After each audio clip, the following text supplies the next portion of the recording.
जय Hind. Basic skill of teaching आज का हमारा टॉपिक है जो बहुत ही ज़्यादा महत्वपूर्ण है। इसमें हम जानेंगे शिक्षण कौशल के बारे में। ठीक, शिक्षण कौशल, अगर इस टॉपिक की मैं बात करूं, ये टॉपिक कहाँ कहाँ पूछा जाता है तो यूपी टेट, सी टेट और कक्षा 1 से लेकर 5 तक के जो एग्ज़ाम होता है सुपर टेट का, उसमें ये 10 मार्क्स का है। ठीक है, 10 नंबर का है शिक्षण कौशल। तो आपको यहाँ से 10 नंबर पक्के करने हैं। मैं आपको हर एक वीडियो इसकी, हर एक टॉपिक में इसको कराऊंगा। याद रखिएगा 10 नंबर, साथ ही साथ यूपी टेट वाले और सी टेट वालों के लिए भी ये महत्वपूर्ण है। चलिए शुरू करते हैं शिक्षण कौशल। तो शिक्षण कौशल में आपको ध्यान रखना है इन 3-4 नामों का। Doctor VK. पासी, गेज महोदय, और एक वाइट, या रख लीजिए आप नाम इनका याद, ठीक है, मैकइंटायर। तो कुल मिलाकर एक परिभाषा मैं आपको बता दूं गेज महोदय की। तो गेज महोदय ने ये बताया है कि कोई एक शिक्षक है, चलो उनकी जो उन्होंने परिभाषा बताई है उन्हीं के रूप में बता देता हूँ।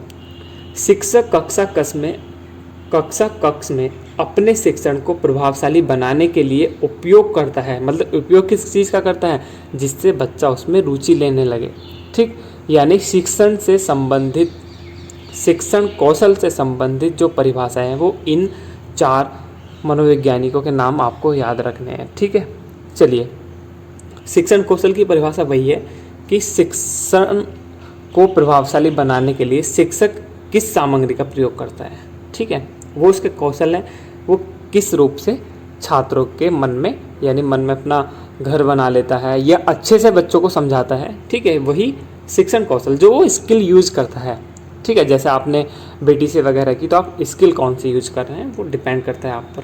खैर, चलिए, शिक्षण कौशल ध्यान रखिएगा, इसके अंतर्गत 2 कौशल बहुत महत्वपूर्ण है, एक तो पुनर्बलन कौशल और दृष्टांत कौशल। ठीक, अब बात करते हैं पुनर्बलन कौशल की। तो ध्यान रखिएगा स्किल ऑफ रेनफोर्समेंट, पुनर्बलन कौशल, इसमें 2 चीज़ आपको ध्यान रखनी है, बहुत महत्वपूर्ण है, एग्जाम में पूछी जाती है। एक पॉइंट धनात्मक, एक ऋणात्मक। अगर पूछे पुनर्बलन कौशल कितने प्रकार का होता है तो 2 प्रकार का। कौन कौन सा? धनात्मक और ऋणात्मक, ये आपको याद रखना है। और पुनर्बलन क्या है? यानी कुल मिलाकर, जैसे मान लीजिए मैं आपको सिंपल बता देता हूँ, थोड़ा वीडियो लंबी होगी लेकिन आपको पूरा समझ में आएगा। कोई छात्र है, ठीक है, यानी पुनः बल मिलने पर, जैसे उसको पुरस्कार मिलने पर छात्र के अंदर कौन सा पुनर्बलन हो जाता है? धनात्मक। तो वही है, यानी छात्रों द्वारा जिस क्रिया से पुनः बल मिले वही पुनर्बलन कहलाता है। ठीक है, इसमें धनात्मक, ऋणात्मक। धनात्मक में आपके पुरस्कार और प्रशंसा, नॉर्मल सी चीज़ें, आप किसी को पुरस्कार देंगे किसी छात्र को तो वो अंदर से ही गदगद हो उठेगा। ठीक, लेकिन ऋणात्मक में दंड होता है। दंड से भी कुछ बच्चे गलतियों में सुधार करते हैं, लेकिन इसमें महत्व दिया गया है धनात्मक कौशल। क्यों? क्योंकि बच्चों को कभी भी हम ऋणात्मक की ओर नहीं ले जा सकते। हाँ, उनको सिर्फ इतना कह सकते हैं कि ठीक है, दंड उन्हें मिला, लेकिन वो उन्हीं के लिए है जो अपनी गलतियों से सीखे। बच्चा अपनी गलतियों से तब सीखता है, तब ऋणात्मक कौशल भी उसको बहुत ही प्यार से समझाया जाए। Got it? चलिए, उसके बाद नंबर 2 है हमारा दृष्टांत कौशल। ठीक है, इसमें क्या है कि स्पष्टता के लिए उदाहरण दिए जाते हैं। ठीक है, मान लीजिए कोई विषय वस्तु है, उसकी प्रस्तुति को सरल बनाया जाता है, इसी के माध्यम से कोई चित्र हो, उदाहरण हो, इन चीज़ों से स्पष्ट किया जाता है। इसमें उदाहरण 2 तरह के दे सकते हैं, शाब्दिक और अशाब्दिक। अशाब्दिक में क्या है? मॉडल, चित्र, मानचित्र, रेखाचित्र, इनके माध्यम से। और शाब्दिक में कहानी, कथन, कविता, लेख। तो आप खुद समझ सकते हैं, लेकिन ये थोड़े महत्वपूर्ण इसलिए हैं क्योंकि ये पूछ लेगा कि अशाब्दिक, इसमें से अशाब्दिक या इसमें से शाब्दिक कौन सा नहीं है, इनमें से कोई एक मिक्स कर देगा। आपको ये चीज़ ध्यान में रखनी है बहुत अच्छे तरीके से। ठीक है, उसके बाद हम बढ़ते हैं शिक्षण पद्धति की ओर। मैं थोड़ा यहाँ पर रोक कर कुछ बताना चाहता हूँ। मैं स्पष्ट इसलिए कहना चाह रहा हूँ कि मैं आपको जो चीज़ें पढ़ा रहा हूँ वो मैं डिटेल में इसलिए कर रहा हूँ ताकि आप और ज़्यादा अच्छे से समझें। ठीक है, थोड़ा समय लग रहा है लेकिन आपको बहुत अच्छे से समझ में आने वाला है। मैं A to Z कोई इसमें पॉइंट नहीं छोड़ूंगा। ठीक है, तो बढ़ते हैं शिक्षण पद्धति की ओर। तो शिक्षण पद्धति आपको ध्यान रखनी है कितने प्रकार की होती है? 3 प्रकार की। प्रकार कहीं भी आ सकते हैं, लेकिन आपको ये याद रखना है कौन कौन सी। कथन, दृश्य और कार्य।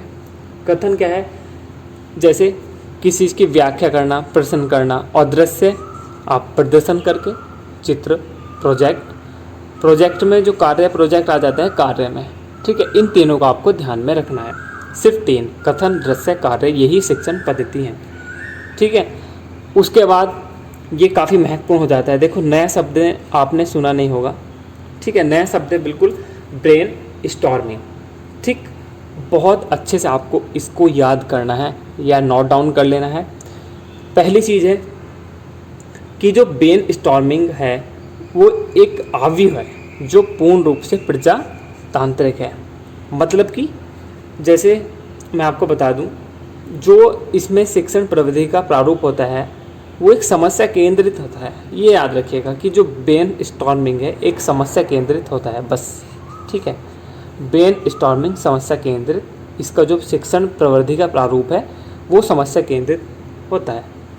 उसके बाद ये भी देखो, आपने सुना नहीं होगा समीक्षा अवयव। ये चीज़ें ना कुछ कुछ आपको रटनी पड़ेंगी, एग्जाम में पूछ लेगा, वो आपको एकदम वहाँ बिल्कुल ऑप्शन करेक्ट करना पड़ेगा। जैसे ब्रेन स्टॉर्मिंग पूछ ले, ये क्या है, समस्या केंद्रित है, बाल केंद्रित है, वगैरह वगैरह ऑप्शन दे देगा आपको, ठीक है। समीक्षा अवयव यानी रिव्यू स्ट्रेटजी, ये क्या है, यह शिक्षण की एक प्रजातांत्रिक विधि मानी जाती है। वो तो प्रजातांत्रिक है ऊपर का पूर्ण रूप से, लेकिन ये भी एक प्रजातांत्रिक विधि मानी जाती है जिसका उद्देश्य क्या है कि छात्रों में समालोचना के कौशल का विकास करना है, ठीक। यही है, यानी जो छात्र हैं उसमें समालोचना के कौशल का विकास करना ही क्या होता है, समीक्षा अवयव होता है। यहाँ पर एक ऐतिहासिक खोज अवयव, ऐतिहासिक खोज अवयव, ठीक। पहले मैं तो बता दूँ ये होता क्या है। ऐतिहासिक खोज अवयव आपने थोड़ा जाना होगा, जैसे ऐतिहासिक थोड़ा प्राचीन शब्द लग रहा है ना, ये क्या है कि इस विधि का प्रयोग जो वैज्ञानिक विषय हो गया, प्रत्यय हो गया, अधिनियम हो गया, उनके प्रतिपादन में करते हैं, ठीक। और मेन चीज़ आ गई ये कि इस खोज अवयव के, ठीक है, इस खोज अवयव के प्रवर्तक कौन है, तो J.S. ब्रूनर, ये याद रखिएगा, ये महत्वपूर्ण है, ये यहाँ से बहुत ज़्यादा महत्वपूर्ण हो जाता है, ठीक है। तो ये आपको माइंड में रखना है। इसके बाद है विन्यास प्रेरणा कौशल, ठीक है। विन्यास प्रेरणा कौशल ये क्या है, इस कौशल की जो आवश्यकता है वो पाठ आरंभ करने के समय होती है, ठीक है। जो विन्यास प्रेरणा है वो पाठ आरंभ करने के समय होती है। कौशल क्या है, पाठ की प्रकृति पर आधारित होता है, ठीक है। बस ये ध्यान रखना है आपको। उसके बाद है नेक्स्ट उद्दीपन भिन्नता शिक्षण कौशल। ये वे शिक्षण कौशल हैं जो आपने बहुत कम पढ़े होंगे, लेकिन ये यहाँ से आपको सब कुछ मिल जाएगा।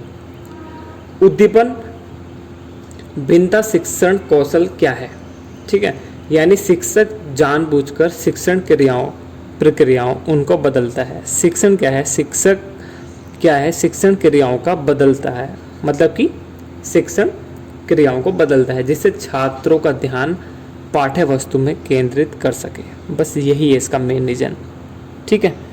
उसके बाद योजना शिक्षण अवयव, योजना शिक्षण अवयव ये क्या है, मतलब कि सामाजिक प्रवृत्ति है एक तरह की, ठीक है। यानी इसका जो विकास है इस विधि का वो शिक्षा में सामाजिक प्रवृत्ति के फलस्वरूप है। सामाजिक प्रवृत्ति आप जान सकते हैं, ठीक है। अब इसके प्रवर्तक कौन है, ये बहुत महत्वपूर्ण हो गया, वेरी मोस्ट हो गया, किलपैट्रिक। ये किसके शिष्य थे, जॉन डीवी के। किलपैट्रिक के बारे में मैंने आपको पूर्णतः पहली वीडियो में बता दिया था, तो आप वहाँ से इसको कंप्लीट कर सकते हैं। इसके बाद है अनुकरणीय शिक्षण अवयव। ये क्या है, सिंपल है, नॉर्मल। प्रशिक्षण संस्थाओं में इसका प्रयोग किया जाता है सामाजिक कौशल के विकास, ठीक है, याद रखिए बस, प्रशिक्षण संस्थाओं में प्रयोग। अभिक्रमित अनुदेशन यानी छात्रों की अनुक्रिया का नियंत्रण, ये याद रखना है। और ये बहुत मेन हो गया कि अभिक्रमित अनुदेशन के प्रतिपादक कौन थे, स्किनर, वेरी मोस्ट है, इनको याद कर लीजिएगा। दो छोटी छोटी चीज़ ये हैं, आप देख सकते हैं। शिक्षण विधि और शिक्षण अवयव में क्या अंतर है, कार्य व प्रस्तुतिकरण का महत्व शिक्षण विधि और व्यवहार और संबंधों का महत्व शिक्षण अवयव। ये था आज का टॉपिक, शिक्षण कौशल। शिक्षण के बहुत सारे टॉपिक में ले जाऊंगा, एक छोटा सा टॉपिक आज कंप्लीट हो गया। मिलते हैं अगली वीडियो में, जय हिंद।